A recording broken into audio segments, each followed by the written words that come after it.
Welcome to the our channel. Harpal Geo का drama serial गफारा बहुत ही अच्छा बन चुका है। वो अपनी इंतकाम पर पहुंच चुका है। दोस्तों आने वाली एपिसोड में हम ये भी देखने जा रहे हैं शाहिदा बहुत ही ज़्यादा गुस्से में होती है। वो सितारा से कहती है तुम यहाँ से चले जाओ, मेरी बेटी के साथ जो कुछ भी हुआ सितारा सिर्फ और तुम्हें ही वजह से हुआ। ये बात सुनकर सितारा बहुत ही गुस्से में होते हैं। मैं तुम्हारी शक्ल देखना नहीं चाहती, तुम यहाँ से चले जाओ। ये बात सुनकर सितारा बहुत ही गुस्से में होते हैं। ये बात सुनकर सितारा कहती है मैं इसलिए तुम्हारी पास आई हूँ क्योंकि मैं ये कभी भी नहीं चाहती सलमान के साथ किरण की शादी हो। आप लोग जो कुछ भी कह रहे हैं गलत कह रहे हैं। आप लोगों को इस तरह नहीं करना चाहिए, दूसरों की ज़िंदगी इस तरह तबाह और बर्बाद करके नहीं चाहिए। ये बात सुनकर शाहिदा बहुत ही ज़्यादा गुस्से में होती है और कहती है और वो मेरी बेटी है, मैं अपनी बेटी का खुद फैसला करना चाहता हूँ। ये बात सुनकर सितारा कहती है सलमान ने उसने बदनाम किया।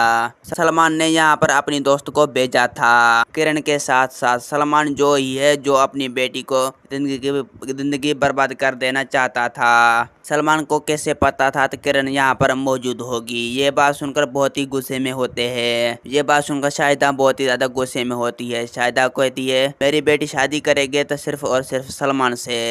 ये बात सुनकर सितारा बहुत ही ज़्यादा परेशान हो जाती है। दोस्तों मेरा वीडियो आप लोग की अच्छी लगी तो वीडियो को लाइक और चैनल को सब्सक्राइब करना। खुदा हाफिज़।